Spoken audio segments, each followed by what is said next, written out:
Efésios, capítulo 4, verso 15 e 16.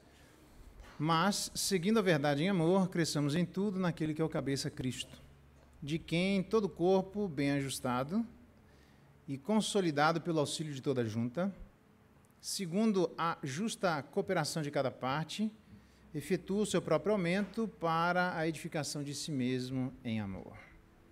Em outra tradução, ao contrário, falando a verdade com espírito de amor, cresçamos em tudo para alcançarmos a altura espiritual de Cristo, que é a cabeça. E o corpo todo debaixo do poder de Cristo fica bem ajustado, e todas as partes ficam ligadas entre si, por meio da união de todas elas. Porque quando cada parte trabalha bem, o corpo todo cresce e se desenvolve por meio do amor. Até a leitura da palavra de Deus. Louvado seja Deus pela sua palavra. Vamos orar mais uma vez? Pai bendito, dá-nos graça e nos fortalece para que sejamos nutridos pela tua palavra e que isso sirva de instrumento para o nosso amadurecimento na medida da estatura de Cristo. E todos os benefícios sejam experimentados por nós, individual e coletivamente. É a nossa oração em Cristo Jesus. Amém. Muito bem, irmãos. O assunto que eu gostaria de conversar com vocês é como alcançar a altura espiritual de Cristo. Eu começo com um filme de 1995 chamado Adorável Professor. Ele conta a história de Holland. Eu espero ter duas imagens antes de a gente voltar para o texto. Essa é a primeira delas. Ele conta a história de Holland, um professor dedicado, um professor de música, que ele queria se tornar um compositor de música famoso. Ele não tinha dom para isso. Mas, em vez disso, ele acaba causando um impacto que ele não aprecia totalmente na vida ou nas vidas de uma geração de alunos de ensino médio com as suas aulas de música. Holland nunca escreve a sinfonia que ele gostaria para se tornar famoso, mas investe na vida dos jovens.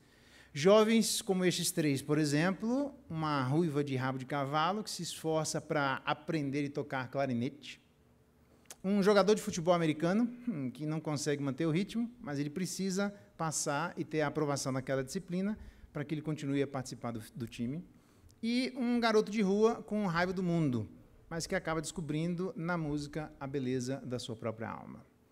No filme, no final dele, o Sr. Holland está lutando para que não cortem a verba da sua disciplina, a aula de música. E ele luta, obviamente ele perde, e ele se aposenta. No último dia, como professor, reúne os seus pertences, literalmente a figura é de alguém absolutamente combalido, alguém em total abatimento. Porém, já que ele não tinha realizado o seu sonho de escrever uma sinfonia e se tornar famoso, ele sai andando e acaba ouvindo um barulho no auditório. Ele entra para ver o que está acontecendo e no auditório está absolutamente lotado, cheio de alunos e ex-alunos. Aquela menina ruiva do rabo de cavalo, na verdade, agora ela é a governadora do estado. E ela fala, tomando a palavra no palco, se dirigindo ao Sr. Holland as seguintes palavras: Sr. Holland, sabemos que o senhor nunca se tornou o compositor famoso que o senhor sonhou em ser. Mas o senhor vê isso hoje, a sua maior composição somos nós. Nós somos a sua sinfonia. A segunda imagem, não só daquele que imaginou que chegaria pelas vias que ele imaginava e acabou chegando pelas vias que Deus imaginava. Quando a gente se volta para a carta de Paulo aos Efésios, eu gostaria que, quem sabe, você saísse daqui pelo menos com uma outra impressão da carta de Paulo aos Efésios. Nem sei qual a impressão que você tem, mas eu gostaria que você saísse com essa. Normalmente, quando a gente fala e pensa nas cartas do amor, você imediatamente pensa nas cartas de João. Primeira, segunda, terceira carta de João, o apóstolo do amor.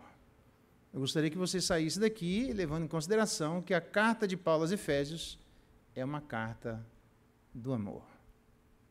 Para demonstrar isso, no início Logo no primeiro capítulo, ele diz que, essa é uma discussão que tem, né, no verso 4, em amor, e o verso 5 nos predestinou assim, assim, assado. E a discussão que existe na terminologia, nos manuscritos, é se o início do verso 5, na verdade, não é o final do verso 4. Porque se o início do verso 5 é, na verdade, o final do verso 4, a ideia seria de que Deus nos predestinou em amor. E a base da predestinação, então, baseado nesse texto, é o amor de Deus. Lá no capítulo 3, verso 17, diz que nós fomos alicerçados e enraizados em amor.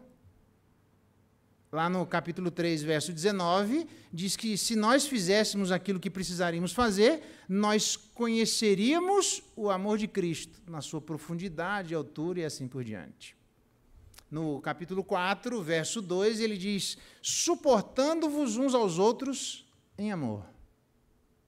No capítulo 4, verso 15, nós devemos seguir a verdade em amor. No capítulo 4, verso 16, diz que a igreja efetua o seu próprio aumento para a edificação de si mesmo em amor. No capítulo 5, verso 2, ele diz, já que vocês foram amados, agora andem em amor. No capítulo 5, verso 25, ele diz, maridos, amai vossa mulher. E no capítulo 6, ele termina a carta que ele começou falando de amor, dizendo, a graça seja com todos vós, aqueles que amam sinceramente o nosso Senhor Jesus Cristo. Veja que curioso. É uma carta que começa falando de amor e termina falando de amor. Portanto, a carta de Paulo aos Efésios é uma carta do amor. Nem sempre a gente tem essa exatamente perseguição, e para aqueles que acham que o evangelho de João, ou os escritos de João são os mais fáceis, na verdade eles são os mais difíceis. Pensa numa situação difícil de ler o evangelho de João, muito difícil, ok? Eu não incentivaria ninguém a começar a ler a palavra de Deus pelo evangelho de João, ok? Ditas essas coisas, a grande pergunta que cabe a cada um de nós, dadas essas duas imagens, que a carta de Paulo é uma carta que fala de amor, que fala da maneira como nós somos enraizados em amor e como nós devemos andar em amor, e nessa imagem de alguém que amorosamente investiu sua vida em outras pessoas, como nós alcançamos a altura espiritual de Cristo? A resposta, obviamente, não poderia deixar o amor de fora. Então, certamente, a resposta é em amor. Nós vamos encontrar a altura espiritual de Jesus Cristo com essas duas terminologias, em amor e por amor, tudo bem? Grava aí, em amor e por amor. Então, a primeira coisa, em amor e por amor, ajustar. Diz o texto, na tradução que eu vou ler agora, e o corpo todo debaixo do poder de Cristo, bem ajustado, isso. O corpo todo debaixo do poder de Cristo, bem ajustado. A maturidade tem dois aspectos, diz o verso 14, que é literalmente um aspecto negativo, e o verso 15, um aspecto positivo. O aspecto negativo é para que não mais sejamos como meninos. E o aspecto positivo é sigamos a verdade em amor. Na verdade, a igreja de Éfeso é uma igreja onde Paulo está preocupado com dois grupos de pessoas. Os recém-convertidos, aquelas pessoas que vinham do paganismo, com livros que foram queimados, você vai se lembrar lá de Atos, gente que saiu da bruxaria, da feitiçaria, assim por diante. Mas também Paulo pensa nas pessoas mais amadurecidas, exatamente como o livro de Provérbios, porque ele fala na primeira pessoa do plural, não sejamos nós agitados mais de um lado. Ele se coloca naquele lugar. Paulo se coloca no lugar de alguém que precisa amadurecer. Paulo se coloca no lugar de alguém que precisa absorver os métodos dados por Deus à igreja para que ele continue crescendo e, de maneira negativa, ele não seja, assim como os outros irmãos, agitados de um lado para o outro por todo vento de doutrina. Então, Paulo está pensando nos novos convertidos, mas Paulo também está pensando nas pessoas mais maduras para que continue o seu processo de amadurecimento. Exatamente do mesmo jeito que Provérbios, quando ele fala que a sabedoria foi dada para que quem não tem sabedoria ter, e no verso 5 em diante ele diz para que quem tem sabedoria ter mais. Então, na verdade, o livro de Provérbios foi escrito para os novos na fé, mas também foram escritos para os mais maduros e experientes na fé. Ditas essas coisas, existe um grande risco da instabilidade de determinadas pessoas influenciar outros à instabilidade juntamente com elas. A gente, não é difícil, pode perceber vários exemplos na Bíblia de pessoas instáveis. Para que você não fique preocupado, Pedro, por exemplo. A Bíblia diz que ele caminhou corajosamente sobre as águas. Alguns versículos depois, ele diz, Senhor, ele clama, salva-me. Pedro faz uma gloriosa confissão, dizendo, tu és o Cristo, Filho do Deus vivo. E logo, alguns versículos depois, olha o que é que Pedro diz, corajoso ele, né? E Pedro, chamando Jesus à parte, começou a reprová-lo, entre aspas, a palavra é censurá-lo. Dizendo, tem compaixão de ti, de modo algum isso vai acontecer com a sua vida. Imagina que o senhor vai morrer. Veja, o camarada que diz que Cristo é o Filho do Deus vivo é o mesmo que repreende Jesus Cristo. Ele diz, anátema, sai de mim, Satanás. Que isso? Para cima de Moá? Não, você está de brincadeira. Pensa numa instabilidade. Promete entregar a vida a Jesus Cristo. Ele diz assim, replicou Pedro, Senhor, por que não posso seguir-te agora? Por isso te darei a própria vida. Versículos depois ele diz, eu não sou discípulo de Jesus. Quer mais estabilidade do que essa? Ainda bem, eu estou citando Pedro, para mostrar que você não precisa ficar preso a esse Pedro instável, mas você pode se prender ao Pedro que, depois destas instabilidades, foi enraizado e virou uma pessoa estável. Então, instáveis hoje não significa que precisam ser instáveis sempre. Na verdade, não só ele, mas Paulo também enfrentou algumas instabilidades. João Marcos, por exemplo, o abandonou. Os Gálatas estavam abandonando o verdadeiro evangelho e Paulo mesmo estava preocupado que algumas pessoas da igreja de Colosso estavam seguindo a maus filósofos. Veja, Paulo diz então para que não sejamos levados de um lado para o outro por todo o vento de doutrina. Paulo está pensando aqui nos barcos, que ficam literalmente agitados de um lado para o outro. Ele era um camarada que sabia dos riscos e perigos de ser agitado de um lado para o outro sem ter uma âncora. Uma dessas viagens o navio afundou. E ele está preocupado para que na nossa viagem até a Canaã Celestial o nosso barco não afunde. Ele está justamente, ele mesmo tem essa experiência de se preocupar com o risco que existe nas instabilidades. Muito bem. Para que não haja esta instabilidade, é preciso que haja ajustes. Isso. Exatamente o que diz o texto, o corpo todo debaixo do poder de Cristo, bem ajustado, exatamente. É preciso que haja ajustes na vida, enquanto nós estivermos debaixo daquele que é o cabeça, Cristo.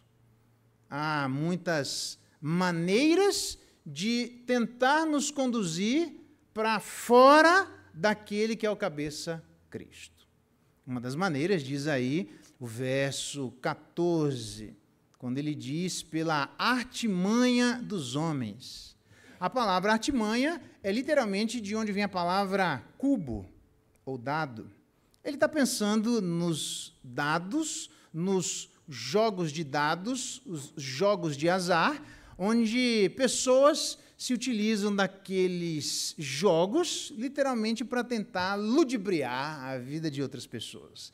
É daí que vem aquela ideia de malandragem. Só para ter uma noção dessa malandragem, uma colheita inteira com o dinheiro na mão. Eu conheço uma pessoa que, na travessia de um barco de um lugar para o outro, ele perdeu num jogo de dados todo o dinheiro da sua colheita. Então ele diz, cuidado, porque tem pessoas que se utilizam de malandragens é para forjar o engano com o objetivo de conduzir o povo de Deus à instabilidade.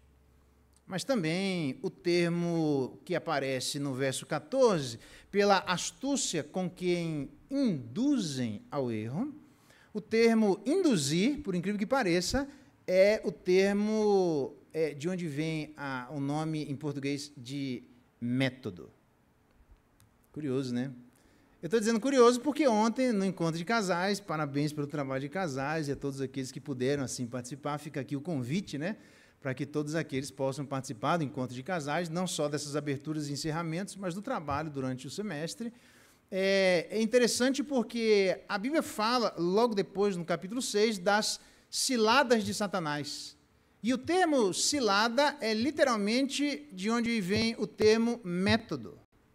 Então, fala dos métodos sutis de Satanás, das astúcias de Satanás, da malandragem angelical.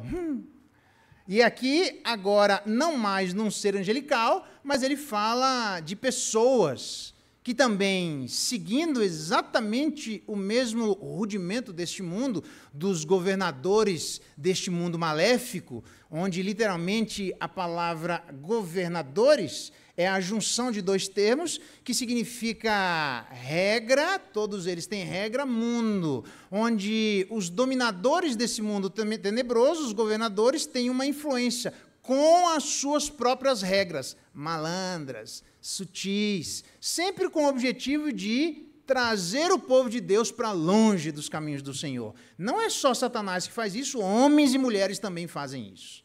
Só para você ter uma noção, não precisa ir longe, mas você tem um termo no Novo Testamento, lá onde ele diz que há um grupo de pessoas no meio da igreja, ele diz assim, não sejam difamadores. E o termo difamadores ali é literalmente não sejam diabolos. Ele está se referindo a pessoas que andam no meio da igreja e que, da mesma forma como Satanás, tem inclinação fácil para a acusação, sem nenhum tipo de subsídio que fundamente como verdadeira ou verídica a sua afirmação. Ele quer ver a caveira dos outros. Satanás é assim. Então, tem gente na igreja também que tem as mesmas inclinações que Satanás. Veja que curioso. Então, para a gente evitar as ciladas ou astúcias de Satanás, mas também para evitar as ciladas ou astúcias ou métodos de seres humanos, que tanto quanto Satanás são maléficos e malignos, porque querem ver a caveira dos outros e não estão preocupados com o fundamento da verdade daquilo que dizem, é preciso que haja ajustes. Interessante.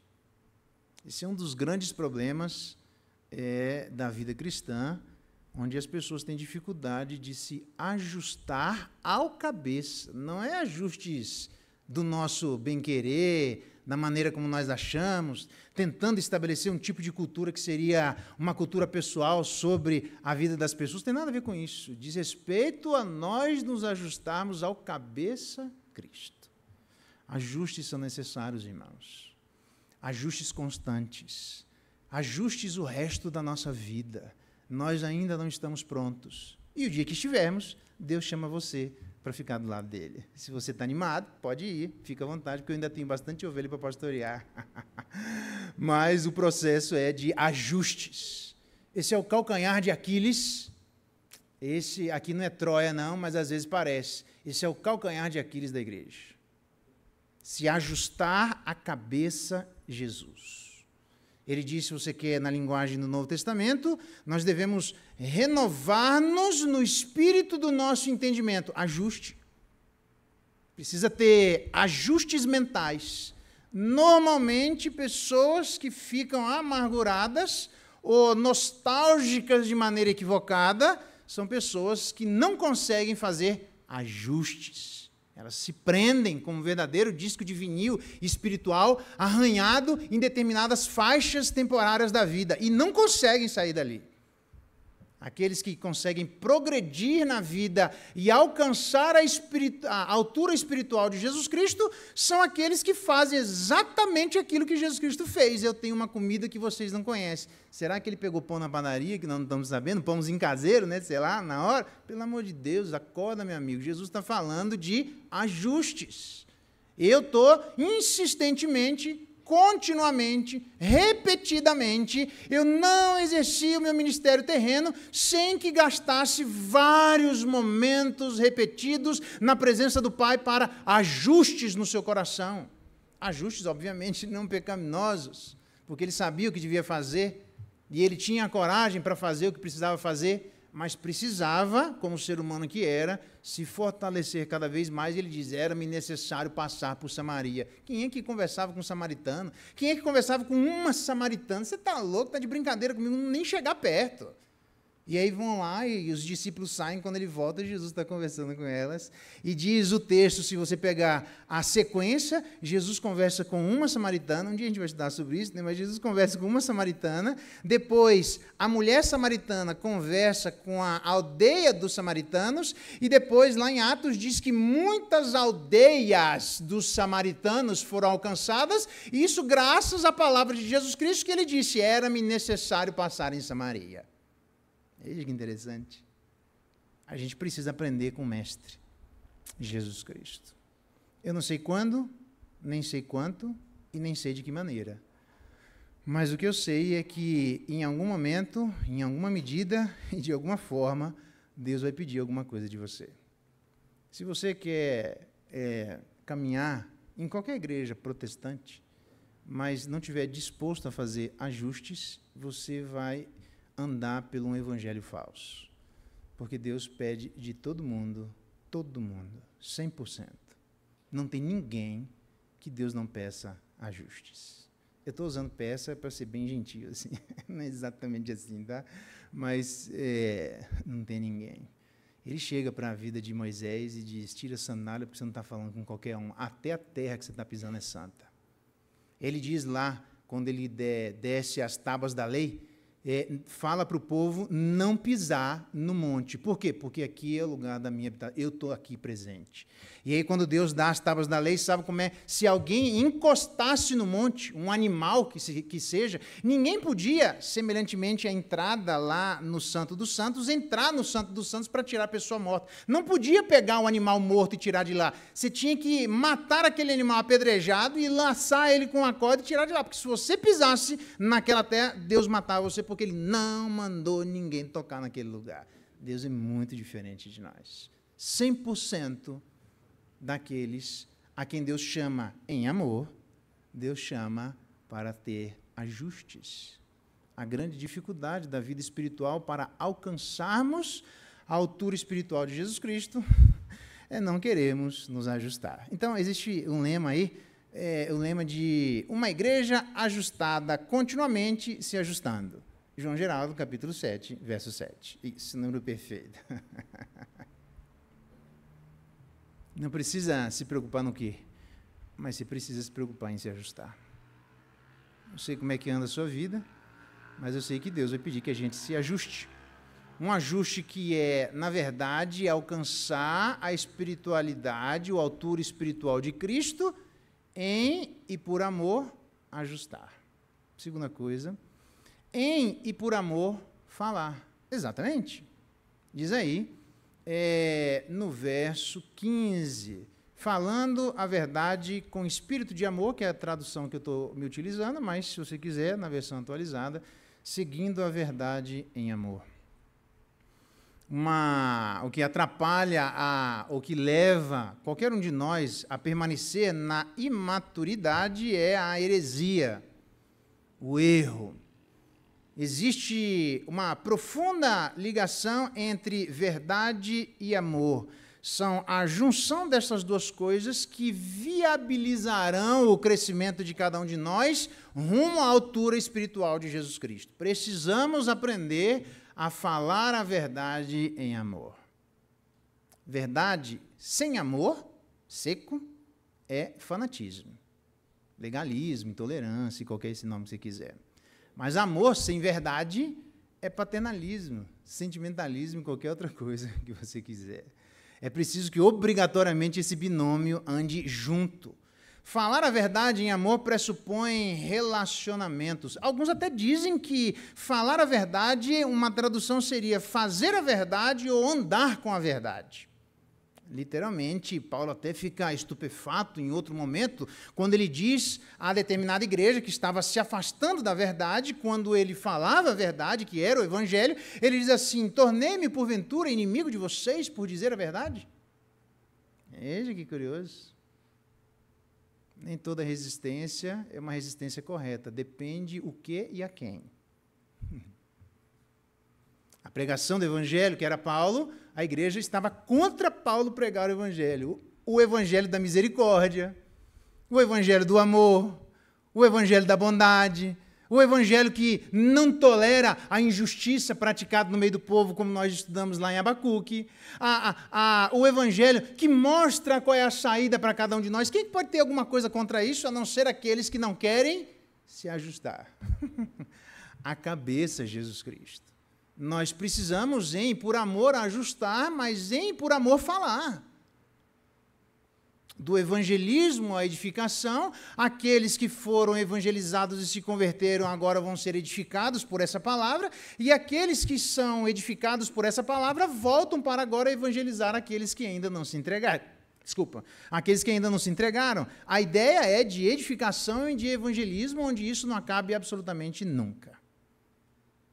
Na verdade, vai acabar quando Jesus Cristo voltar. Até lá, a gente tem que continuar evangelizando e edificando, e os edificados evangelizarem aqueles que ainda não se converteram, para a medida que eles se converterem, agora sejam edificados, e esses novos edificados sejam agora os instrumentos de evangelização, e o processo não acaba nunca no meio da igreja. Deus nunca dá nenhum tipo de conhecimento ou maturidade pensando exclusivamente na nossa vida individual. Para o crente maturo, a doutrina nada mais é do que ortodoxia fria. E o amor nada mais é do que mero sentimentalismo. Na verdade, falar a verdade e amor é um binômio que deve existir. Por amor, falar. Somente o homem maduro, aquele que está crescendo à medida da estatura de Jesus Cristo, tem sabedoria suficiente para entender a verdade de Deus e apresentar essa verdade efetivamente a outros. Ele ouve e fala. Bons ouvintes hoje são bons comunicadores amanhã. Mas não é para ouvir para dizer, tá, entendi tudo. E agora fala, não vou falar. É estranho porque não é essa imagem do atalaia do Antigo Testamento. Você está vendo inimigo? Tô. E o que você faz? Nossa, é bastante gente. Ih, rapaz, lá o número é grande, hein? E a galera aqui, rapaz, nós vamos ter problema aqui. Você vai falar com o povo? Não vou falar nada. Para que serve um atalaia que vê, mas não fala? Ele primeiro precisa ver. Ele nem conversava com ninguém. De longe ele via. Primeiro ele precisa ver, mas depois ele precisa falar. A combinação da verdade e amor neutraliza dois grandes problemas no exercício de um ministério sadio: falta da verdade e falta de compaixão. Se você quiser, eu trouxe essa pequena crônica, né? Existe um lugar no Brasil onde tem uma ponte e, literalmente, a quantidade de gente que se mata lá é tão grande que existe um barquinho embaixo para pegar as pessoas que se matam, que se jogam lá para não atrapalhar o trânsito de navios que passam embaixo da ponte. Agora pense, uma pessoa está... Isso é real, tá bom? Agora pense que uma pessoa está lá para se jogar. Você respeita essa pessoa, a vontade dela, porque ela quer se jogar, e deixa ela pular para a morte, ou você desrespeita essa pessoa, tira ela daquele lugar, para dar a oportunidade de, em vida, repensar as suas ações. Agora, você quer complicar ainda mais? Pense que fosse seu filho, seu marido ou sua esposa. Marido ou esposa, não sei não, né? Não, deixa que pule, né? Alguns até podem imaginar assim, né? Mas, normalmente, nós não quereríamos que os nossos entes queridos pulassem, e se nós não estivéssemos presentes, gostaríamos que alguém lá estivesse para desrespeitar a vontade inicial e primária daquela pessoa que é o nosso ente querido, para poder falar a verdade àquela pessoa. Então, cuidado com esse argumento. Eu entendo que a gente deve fazer isso de maneira educada. Eu prefiro esse termo do que respeitar, porque a verdade, em algum momento, vai ferir o nosso ego. Fere de quem já entregou a vida para Jesus Cristo, imagina de quem não entregou a vida para Jesus Cristo, vai ferir. Então, a gente vai, nesse sentido, entre aspas, ferir, desrespeitar. Mas aí não tem outra palavra para dizer, então é melhor dizer assim, em vez de eu tenho que respeitar todo mundo como um binômio, como um nome, um subsídio para a minha incapacidade de abrir a boca e falar daquilo que eu sei da parte de Deus, porque eu quero me esconder e não criar problema para ninguém. Na verdade, a gente tem que ser educado para falar. Isso, a gente não deve ser deseducado. A gente deve ser educado, mas a verdade, para quem não quer ouvir, Jesus falou isso. Vocês me odeiam porque eu falo a verdade. Veja. Se odiaram Jesus Cristo porque falava a verdade, ele diz, vocês não são maiores do que eu. Se ele experimentou ódio, você pode ter certeza de que você também, em algum momento. A não ser que você não fale absolutamente nada. Aí é com você e Deus, porque, na verdade, para alcançarmos a altura espiritual de Jesus Cristo, por amor, nós precisamos, literalmente, ajustar. Mas, por amor, nós precisamos falar. E, por fim, por amor, nós precisamos trabalhar. Na minha tradução, diz assim, e o corpo todo debaixo do poder de Cristo fica bem ajustado. Todas as partes ficam ligadas entre si por meio da união de todas elas. Porque quando cada parte trabalha bem, olha que interessante, cada parte trabalha bem, por amor, para alcançarmos a altura espiritual de Cristo, todos precisam trabalhar. Não são aqueles que efetivamente foram empossados com determinados cargos e funções dentro da igreja para a boa ordem do corpo de Cristo reunido naquele lugar. Na verdade, todos precisam trabalhar. O grande problema é que, quando a pessoa não é empossada em determinado cargo, imagina ela, nas suas elucubrações mentais, de que ela está livre da responsabilidade de trabalhar. Nenhum de nós está. Por isso é que ele diz, quando cada parte, e não diz cada parte oficialmente instituída, ele diz, quando cada um de nós trabalha. Trabalho de igreja não é trabalho para 1, e nem para 30, e nem para 47. É trabalho para todo mundo. Tenha você uma função ou não, é trabalho para todo mundo. Todos nós temos coisas a fazermos no meio do povo de Deus. Na verdade, a única coisa que não pode acontecer é a gente trabalhar e por amor, mas existir no nosso coração aquilo que faz a oposição ao amor, que é o ódio, que, na verdade, Jesus alerta em relação a isso, João alerta em relação a isso, a igreja de Jesus Cristo, do mesmo jeito que João, nas suas cartas, diz, filhinhos, guardai-vos dos ídolos. Ele está falando, João, das cartas do amor à igreja. Também o próprio João diz, aquele que odeia é assassino. Ele está ensinando a quem? A igreja. Porque existem pessoas que não alcançaram e não estão em direção à altura espiritual de Jesus Cristo e que, por conta disso, acabam nutrindo no coração ódio. Na verdade, o próprio Senhor Jesus Cristo disse que, em relação à sua segunda vinda, ele diz assim, nesse tempo, na segunda vinda, qual é o clima que ia acontecer? Muitos hão de se escandalizar, trair e odiar uns aos outros. Então, mas não é para ter isso dentro da igreja, entendeu? Isso é o clima fora. A galera ia se trair, não é para a gente se trair, ia se escandalizar, não é para a gente não vos escandalizeis, e nem é para a gente se odiar. Isso é o clima fora do povo de Deus. É estranho que isso aconteça dentro do povo de Deus. Porque quando acontece dentro do povo de Deus, significa que há pessoas que não estão, por amor e em amor, se ajustando e nem falando, estão se calando e se encrudecendo por dentro. Então, ódio é uma característica do ambiente da segunda vinda de Jesus Cristo. Mas não é para ter isso dentro da igreja.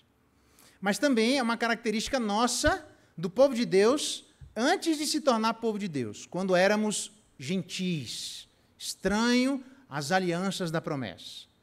palavra de Deus diz assim sobre essa característica de alguns irmãos, que, de maneira metafórica, reflete todos nós. Diz assim: nós também éramos outrora nécios, não sábios, né? Desobedientes, éramos desgarrados, escravos de toda sorte de paixões e prazeres, vivendo em malícia e inveja, odiosos e odiando-nos uns aos outros. Interessante, Tito, capítulo 3, verso 3. Essa era uma característica da igreja antes da conversão.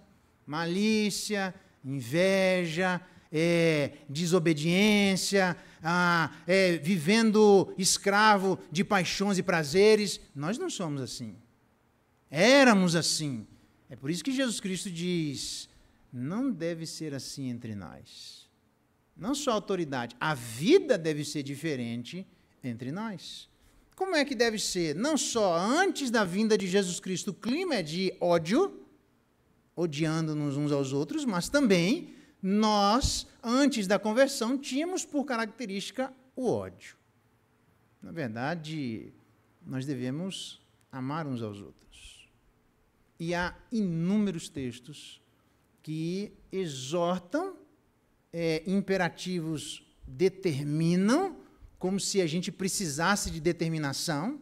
Algumas das perguntas que as pessoas fazem, lendo de maneira equivocada, a Efésios, quando diz: marido, amai vossa esposa. Por que não tem um mandamento para a mulher amar seu marido? Está vendo? É porque os homens são ruins de amar.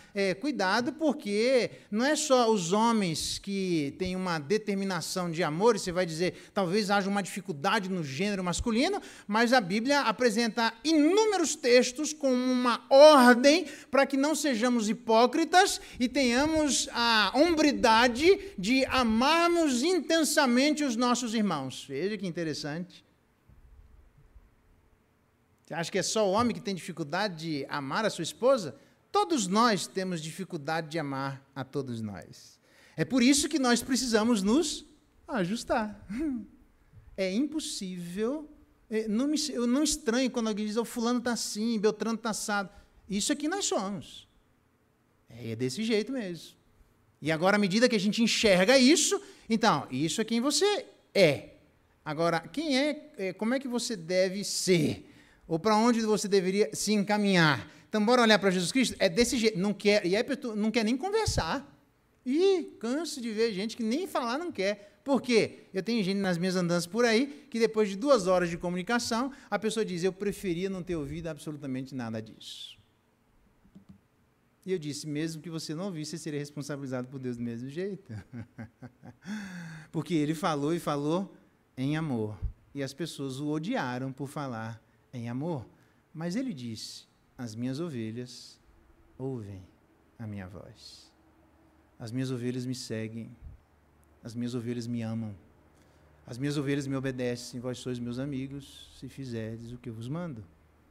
Nem sempre Deus vai pedir coisas fáceis de qualquer um de nós. Quem está na estrada do Evangelho sabe disso. São sempre decisões difíceis, mas não são impossíveis, porque aquele que é a encarnação do amor viveu aqui em amor e por amor e demonstrou para nós como nós podemos viver em amor e por amor. Como é que a gente faz isso? Se ajustando, falando e trabalhando. E, quem sabe, trabalhando muito bem. Fica aqui o desafio. Eu gostaria que a gente cantasse aquela última música. Geralmente a gente não canta uma música no final, mas aquela última música é bem legal, porque mostra como a gente deve servir uns aos outros, a igreja, né? É isso mesmo. Na verdade, a conclusão é onde ele diz: efetua o seu próprio aumento. O pessoal de Ministério de Música pode vir. Efetua, no verso 16, o seu próprio aumento.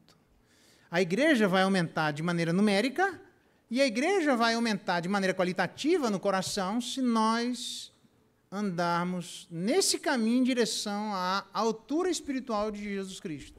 A pergunta é: o que é que você precisa ajustar, meu irmão? Tente achar alguém para ajudá-lo nesse ajuste. Nem sempre é fácil o ajuste. Ele deve ser, por isso que eu coloquei, deve ser feito um ajuste em amor, mas também ele deve ser feito por amor, entendeu? Mas, à medida que você se ajustar, cada vez mais, lembre de falar, porque quem ajusta, fala. E à medida que você falar, e a graça de Deus lhe alcançar, lembre de trabalhar. Deus chamou todos nós para trabalharmos e trabalharmos bem, mas nunca com ódio no coração. Deus não quer só trabalho, eu tenho insistido isso com vocês. Deus quer um trabalho fruto de um coração amoroso. Como é que a gente alcança a altura espiritual de Jesus Cristo? Literalmente, em e por amor ajustar, em e por amor falar e em e por amor trabalhar. Se isso acontecer, a igreja vai efetuar o seu próprio aumento. Que Deus nos abençoe e nos dê graça e nos ajude a aumentarmos com ajustes, com falas e com muito trabalho. Vamos ficar de pé? Vamos cantar?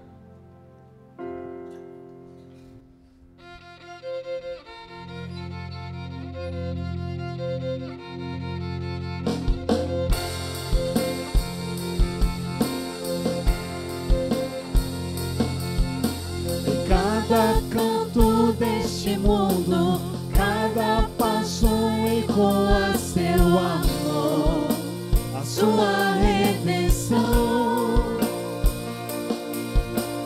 Sempre a mesma bandeira, que não é sobre nós, mas é Cristo a luz, Senhor e Rei, o grande eu sou, com sua voz nos chama a existir, com ele caminhar, servir e amar a igreja, seu santo nome, e até o fim sempre glorificar.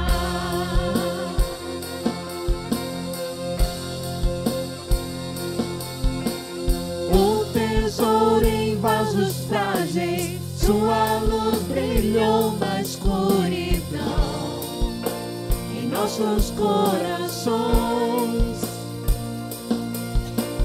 Somos servos deste amor, mostrar o seu poder, graça que é apesar de nós.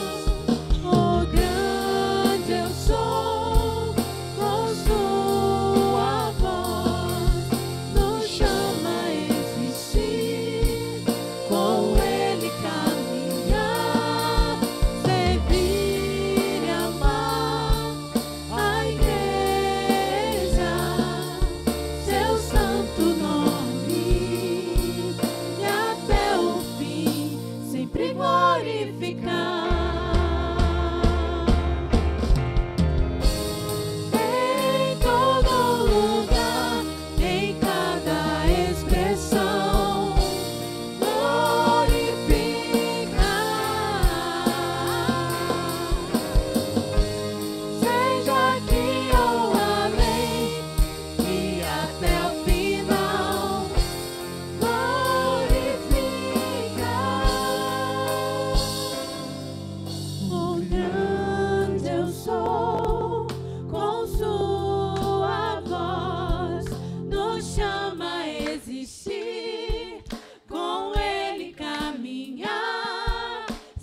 bendito, esse é o nosso desejo, de que a nossa vida possa glorificar o Teu nome aqui na terra.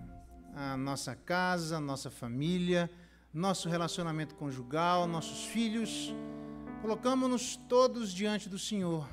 Ó Espírito Santo de Deus, ajuda-nos na nossa fragilidade, na nossa incapacidade, na possibilidade que temos de, somente com o Teu auxílio, alcançarmos a altura espiritual de Jesus Cristo. Aquilo que impede, ó Deus, de ajustes acontecerem na nossa alma e na nossa mente, ó Espírito Santo de Deus, a Bíblia diz que o Senhor é quem convence o homem do pecado, da justiça e do juízo. O Senhor é quem amolece os nossos corações. Amolece-nos, ó Deus, nessa noite, para que não haja ninguém aqui com dificuldades de ajustar a sua vida ao cabeça Cristo. Não só ajustar, mas a coragem para falar em e por amor às verdades de Jesus Cristo. Mas também, ó Deus, para trabalharmos por amor do Senhor e em amor ao Senhor. Que essa seja a descrição da nossa vida. Que essa seja a descrição da nossa jornada. Que se assim o fizermos, naturalmente experimentaremos alcançar a altura espiritual de Cristo, para evitar todos os problemas daqueles que eventualmente caminham pelos meandros da imaturidade. Que faça-nos como semelhantes a Jesus Cristo, nosso irmão mais velho. Queremos parecer com Ele, queremos pensar como Ele, queremos falar como Ele e queremos agir como Ele. Ajuda-nos a todos nós nesse processo.